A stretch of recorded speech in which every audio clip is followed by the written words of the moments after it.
नमस्कार, one page YouTube channel में आपका स्वागत है। आज सुनिए मुंशी प्रेमचंद की लिखी कहानी कामना तरो। राजा इंद्रनाथ का देहांत हो जाने के बाद कुंवर राजनाथ को शत्रुओं ने चारों ओर से ऐसा दबाया कि उन्हें अपने प्राण लेकर एक पुराने सेवक की शरण जाना पड़ा, जो एक छोटे से गांव का जागीरदार था। कुंवर स्वभाव से ही शांतिप्रिय, रसिक, हंस खेल कर समय काटने वाले युवक थे। रणक्षेत्रा की अपेक्षा कवित्व के क्षेत्र में अपना चमत्कार दिखाना उन्हें अधिक प्रिय था। रसिक जनों के साथ किसी वृक्ष के नीचे बैठे हुए काव्य चर्चा करने में उन्हें जो आनंद मिलता था, वह शिकार या राज दरबार में नहीं, इस पर्वतमालाओं से घिरे हुए गांव में आकर उन्हें जिस शांति और आनंद का अनुभव हुआ, उसके बदले में वह ऐसे ऐसे कई राज्य त्याग कर सकते थे। ये पर्वतमालाओं की मनोहर छटा, ये नेत्रारंजक हरियाली, ये जल प्रवाह की मधुर वीणा, ये पक्षियों की मीठी बोलियां, यह मृग शावकों की छलांगें, ये बछड़ों की कुलेले, ये ग्राम निवासियों की बालोचित सरलता, ये रमणियों की संकोचमय चपलता, ये सभी बातें उनके लिए नई थीं, पर इन सबों से बढ़कर जो वस्तु उनको आकर्षित करती थी, वह जागीरदार की युवती कन्या चंदा थी। चंदा घर का सारा कामकाज आप ही करती थी। उसको माता की गोद में खेलना नसीब ही न हुआ था। पिता की सेवा ही में रत रहती थी। उसका विवाह इसी साल होने वाला था कि इसी बीच में कुंवर जी ने आकर उसके जीवन में नवीन भावनाओं और आशाओं को अंकुरित कर दिया। उसने अपने पति का जो चित्र मन में खींच रखा था, वही मानो रूप धारण करके उसके सम्मुख आ गया। कुंवर की आदर्श रमणी भी चंदा ही के रूप में अवतरित हो गई। लेकिन कुंवर समझते थे, मेरे ऐसे भाग्य कहाँ। चंदा भी समझती थी, कहाँ यह और कहाँ मैं। दोपहर का समय था और जेठ का महीना। खपरैल का घर भट्ठी की भांति तपने लगा। खस की टट्टियों और तहखानों में रहने वाले राजकुमार का चित्त गर्मी से इतना बेचैन हुआ कि वह बाहर निकल आए और सामने के बाग में जाकर एक घने वृक्ष की छाव में बैठ गए। सहसा उन्होंने देखा, चंदा नदी से जल की गागर लिए चली आ रही है। नीचे जलती हुई रेत थी, ऊपर जलता हुआ सूर्य। लू से देह झुलसी जाती थी। कदाचित इस समय प्यास से तड़पते हुए आदमी की भी नदी तक जाने की हिम्मत न पड़ती। चंदा क्यों पानी लेने गई थी?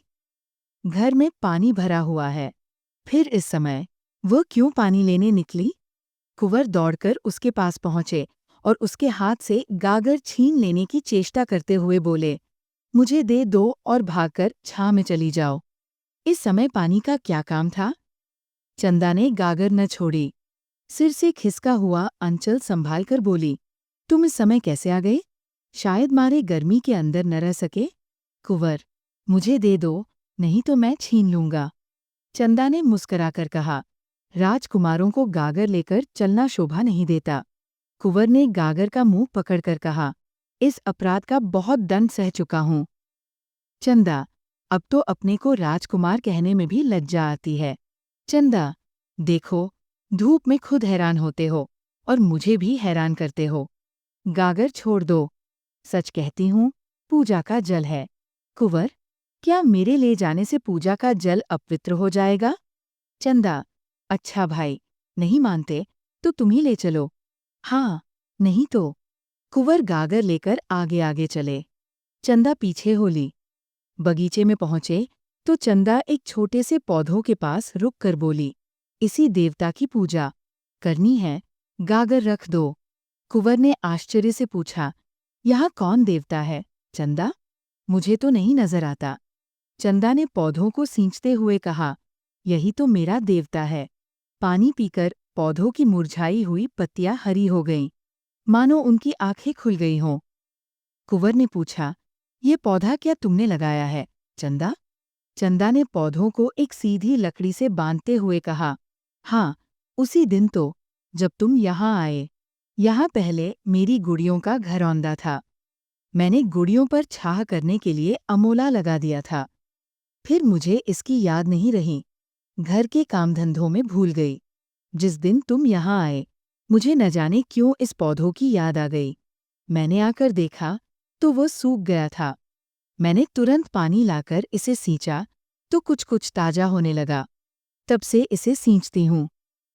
देखो, कितना हरा भरा हो गया है। ये कहते उसने सिर उठाकर कुंवर की ओर ताकते हुए कहा, और सब काम भूल जाओ, पर इस पौधों को पानी देना नहीं भूलती। तुम ही इसके प्राणदाता हो। तुम ही ने आकर इसे जिला दिया, नहीं तो बेचारा सूख गया होता। ये तुम्हारे शुभागमन का स्मृति चिन्ह है। जरा इसे देखो। मालूम होता है, हंस रहा है। मुझे तो जान पड़ता है कि ये मुझसे बोलता है। सच कहती हूँ, कभी ये रोता है, कभी हंसता है, कभी रूठता है। आज तुम्हारा लाया हुआ पानी पाकर ये फूला नहीं समाता।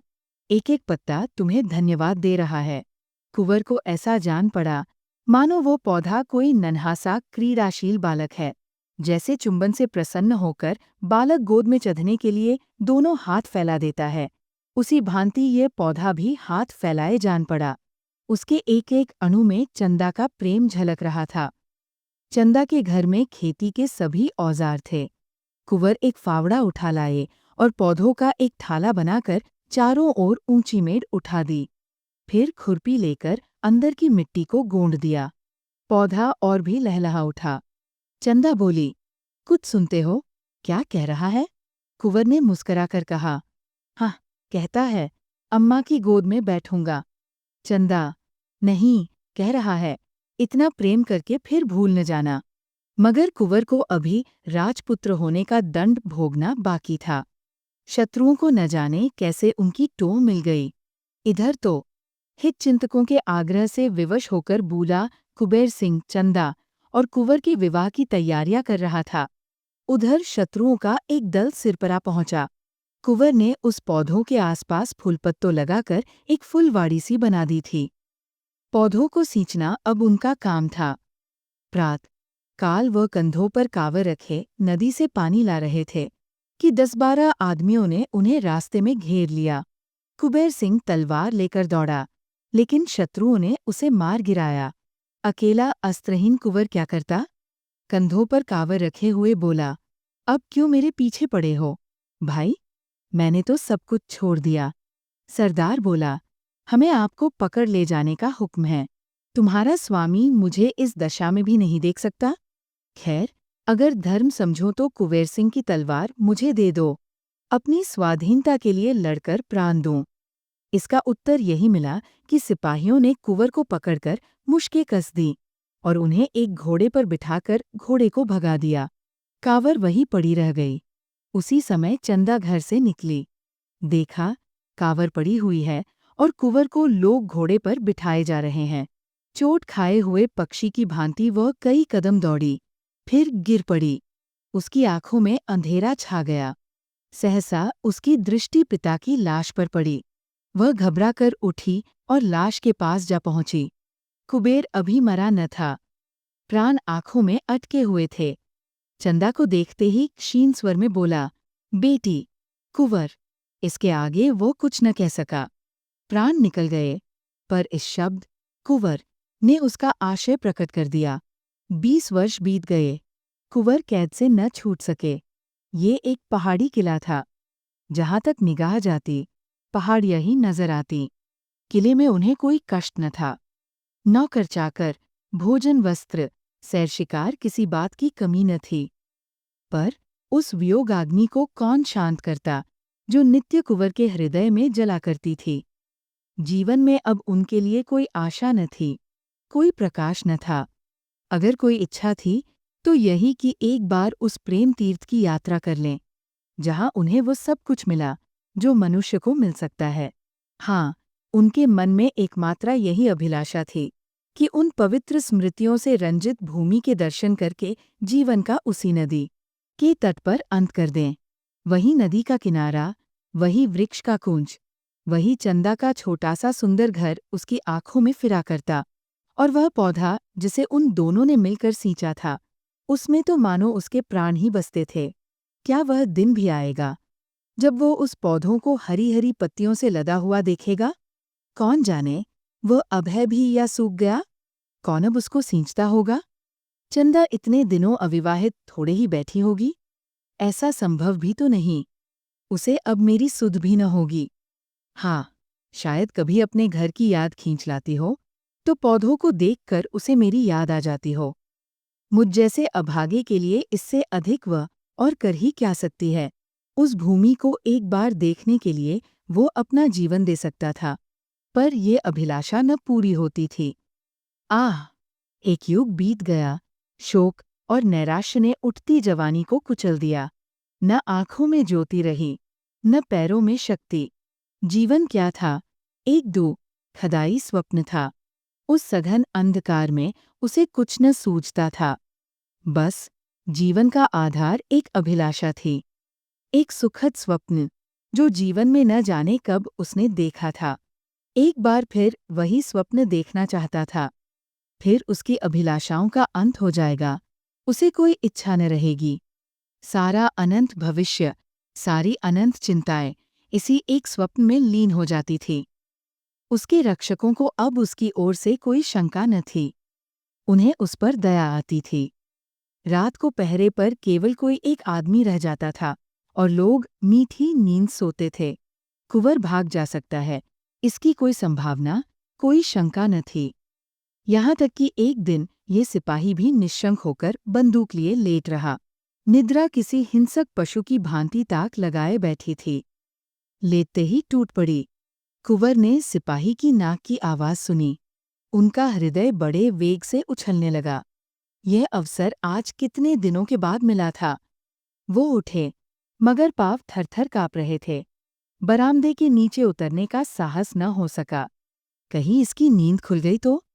हिंसा उनकी सहायता कर सकती थी। सिपाही की बगल में उसकी तलवार पड़ी थी, पर प्रेम का हिंसा से बैर है। कुंवर ने सिपाही को जगा दिया। वह चौंक कर उठ बैठा। रहास संशय भी उसके दिल से निकल गया। दूसरी बार जो सोया तो खर्राटे लेने लगा। रात काल जब उसकी निद्रा टूटी तो उसने लपक कर कुंवर के कमरे में झांका। कुंवर का पता न था। कुंवर इस समय हवा के घोड़े पर सवार कल्पना की द्रुत गति से भागा जा रहा था, उस स्थान को जहां उसने सुख स्वप्न देखा था। किले में चारों ओर तलाश हुई। नायक ने सवार दौड़ाए, पर कहीं पता न चला। पहाड़ी रास्तों का काटना कठिन, उस पर अज्ञातवास की कैद, मृत्यु के दूत पीछे लगे हुए, जिनसे बचना मुश्किल। कुंवर को कामना तीर्थ में महीनों लग गए। जब यात्रा पूरी हुई तो कुंवर में एक कामना के सिवा और कुछ शेष न था। दिन भर की कठिन यात्रा के बाद जब वो उस स्थान पर पहुंचे तो संध्या हो गई थी। वहां बस्ती का नाम भी न था। दो चार टूटे फूटे झोपड़े उस बस्ती के चीन स्वरूप शेष रह गए थे।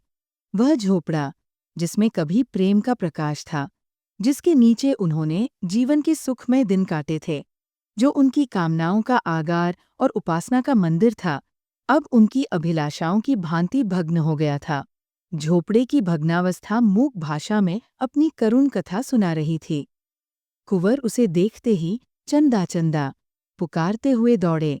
उन्होंने उस रज को माथे पर मला, मानो किसी देवता की विभूति हो, और उसकी टूटी हुई दीवारों से चिमटकर बड़ी देर तक रोते रहे। हाय रे अभिलाषा! वह रोने ही के लिए इतनी दूर से आए थे।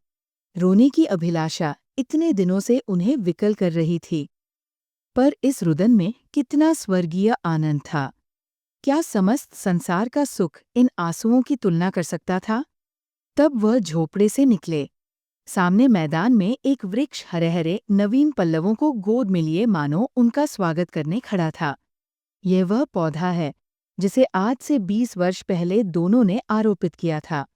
कुंवर उन्मत्ता की भांति दौड़े और जाकर उस वृक्ष से लिपट गए, मानो कोई पिता अपने मातृहीन पुत्र को छाती से लगाए हुए हो। यह उसी प्रेम की निशानी है, उसी अक्षय प्रेम की, जो इतने दिनों के बाद आज इतना विशाल हो गया है।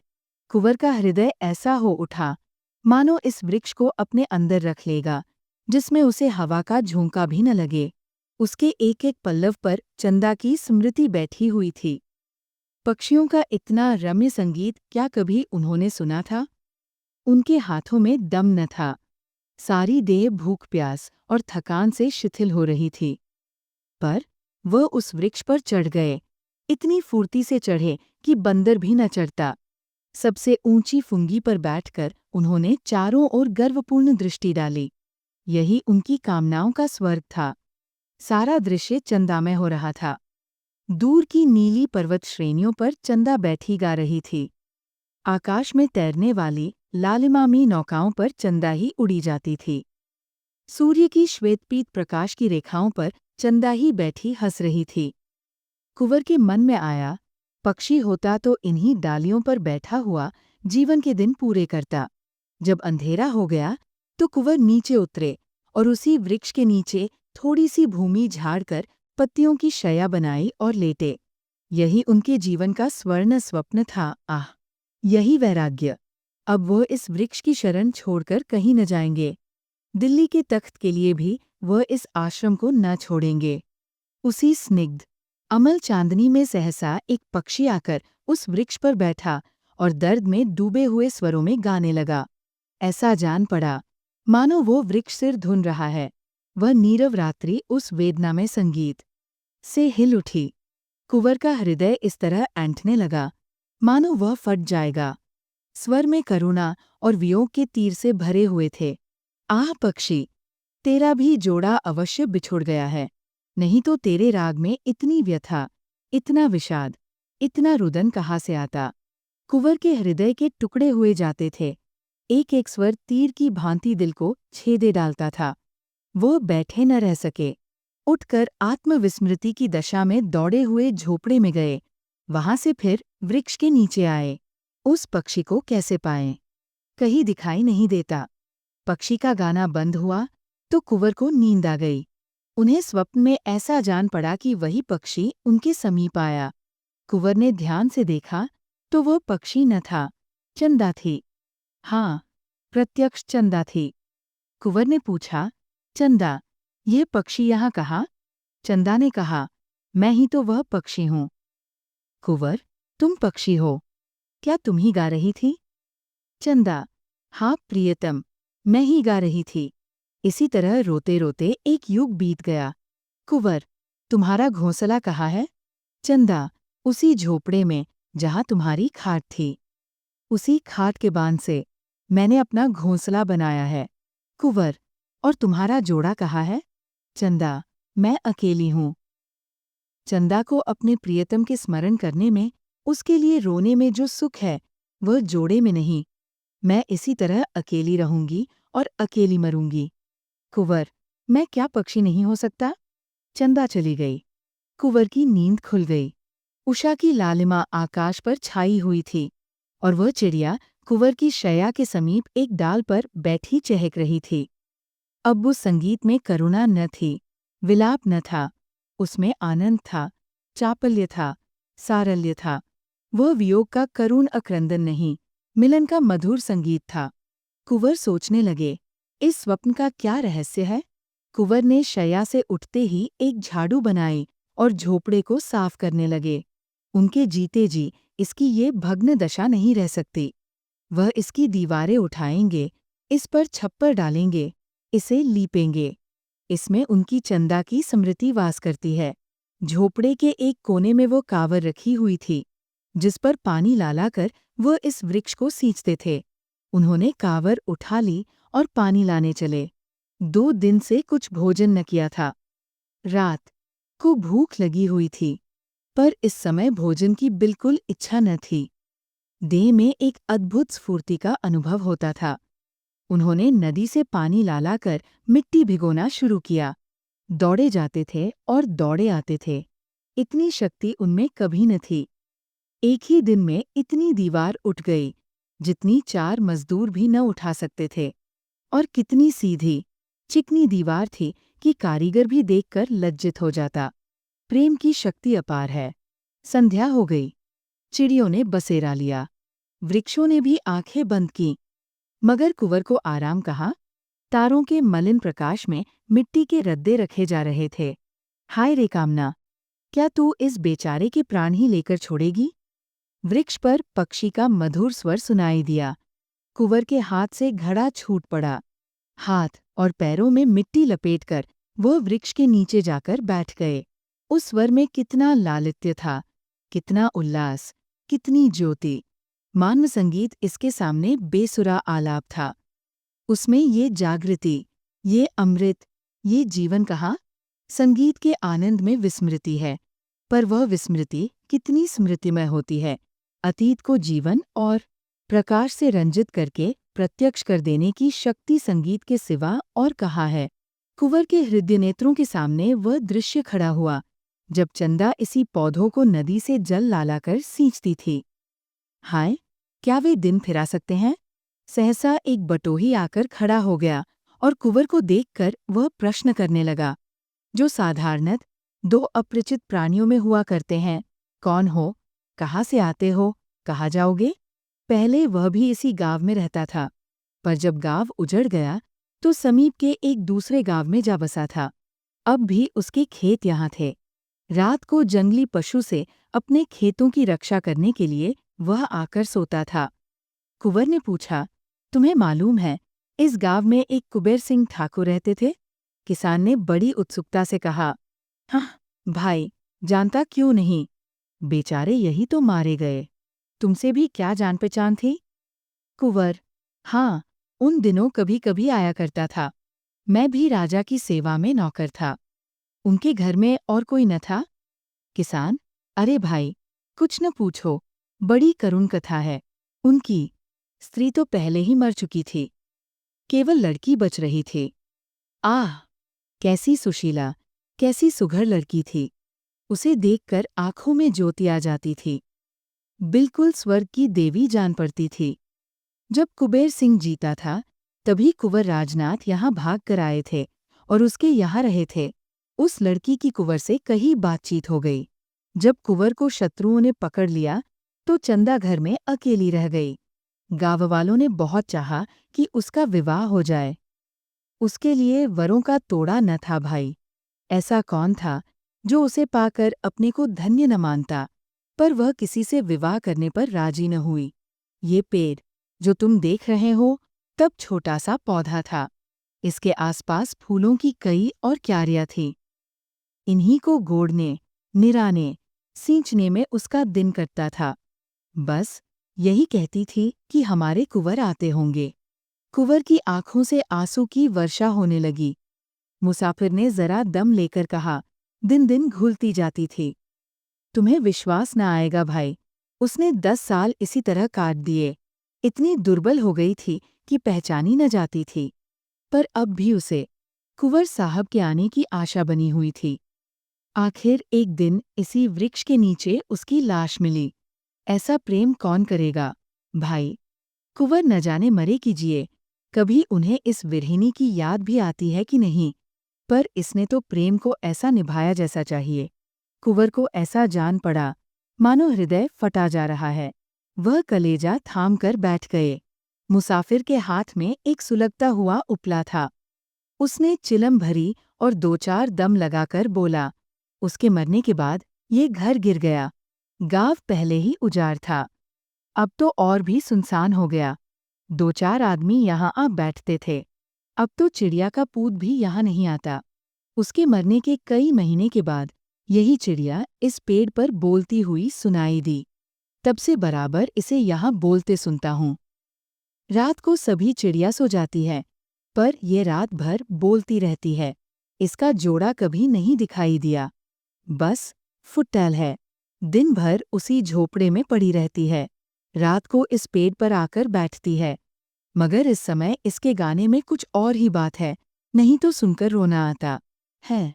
ऐसा जान पड़ता है मानो कोई कलेजे को मसोस रहा है।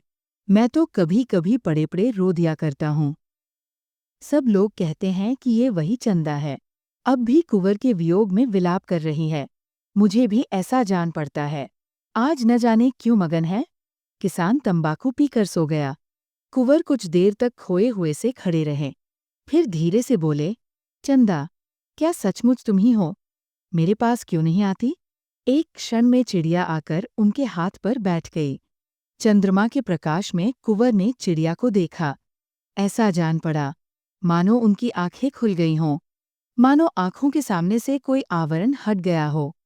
पक्षी के रूप में भी चंदा की मुखाकृति अंकित थी। दूसरे दिन किसान सोकर उठा तो कुंवर की लाश पड़ी हुई थी। कुंवर अब नहीं है, किंतु उनके झोपड़े की दीवारें बन गई हैं।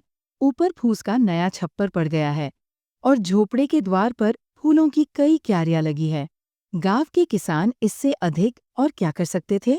उस झोपड़े में अब पक्षियों के एक जोड़े ने अपना घोंसला बनाया है। दोनों साथ साथ दाने चारे की खोज में जाते हैं, साथ साथ आते हैं।